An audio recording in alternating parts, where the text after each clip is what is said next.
Yo, what is going on, everyone? Hope you guys are having a great day today. My name is JMeyels, and in today's video, I wanted to give you guys what I believe is the best weapon combination for ranked right now, at least for me. Now, listen, guys, there's so many different loadouts that you can choose from, and this is definitely not the best loadout for every situation that you're going to be finding yourself in these ranked games, but I do believe that if you go for this loadout like 90% of the time, you will probably find some more success and find out that you are actually a literal slayer in this game. So, no, seriously, I do think you guys will find some more success with this. And I've actually been sleeping on this loadout for quite some time, and just recently I found out that this is one of the best loadouts you can possibly come across. But it's also not just based on the situation that you're in, it's also based on the type of player that you are, how aggressive you like to be. So this is definitely geared more towards the aggro players and the players that like to make big plays and the players that really trust their gun skill and ability.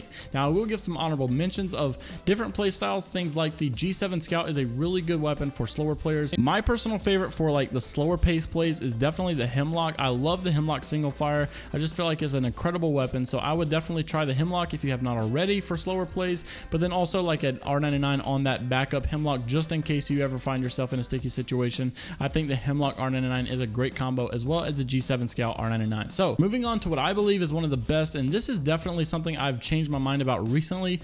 A lot of you know that at the beginning of the season, everyone complained about the Mastiff. Even now, a lot of people are complaining about the Mastiff, how it only hits for like 14. It seems like you can never get it to hit however you want to, but just remember, we also talked about that with the Peacekeeper. The Peacekeeper did a lot of inconsistent shots in its early days, but then people were obviously always going to be complaining about it like they were right before it was put into a care package weapon. So I don't think you're ever going to find like a perfect sweet spot for the shotguns. I think people will always complain about them, but I do know that like the better the player you are, the more consistent you are with your shots with the Peacekeeper and Mastiff. So it's not really just you're not just able to blame the Peacekeeper and Mastiff and say it's all the shotgun's fault, it's all the game's fault. It's definitely based on you and how good you are with those shotguns.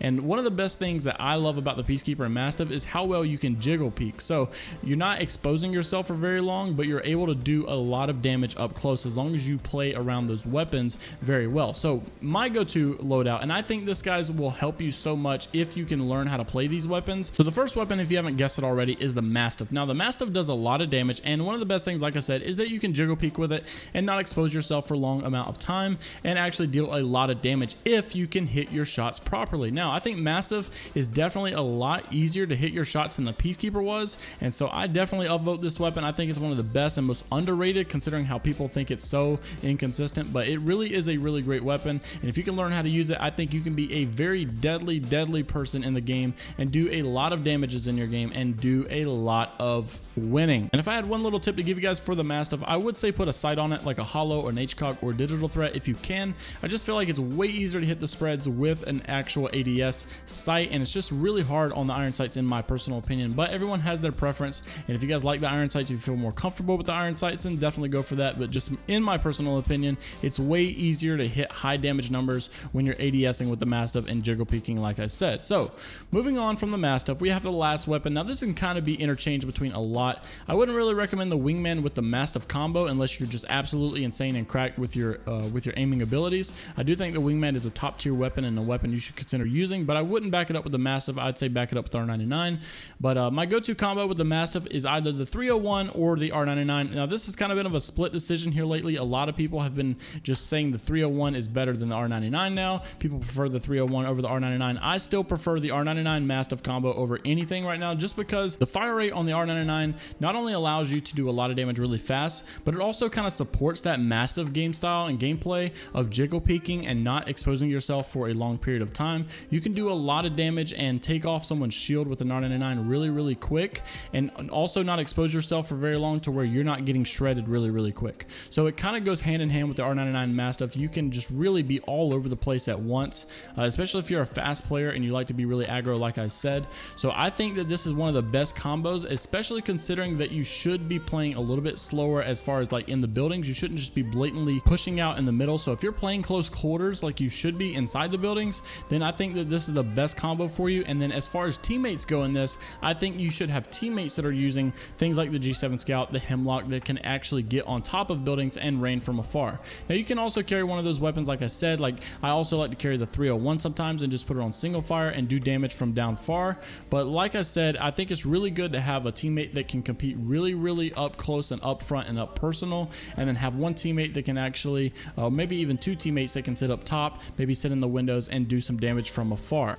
And when you combo those things like with Evo shields, you guys can really get a huge advantage early in the game. And then as your teammates are doing damage from afar, whenever you get pushed, you're going to be the one that your team relies on to do a lot of damage, since you do have the better weaponry for close quarters. So that's why I think it's really good to have your teammates spread abroad of the type of weapons that they're running and not all running the same loadout, just because you guys are going to be very weak in some stages if you're not careful with those loadouts. So if you're an aggro player, I really recommend the R99 and Mastiff, or R301 and Mastiff. And then if you're a more conservative player and you like to sit back a little bit, I would recommend the Hemlock and the R99, or the Hemlock and 301, or G7 Scout and R99, G7 Scout 301. I just kind of worry about running double light sometimes, especially in the higher lobbies, because the light ammo can be very scarce.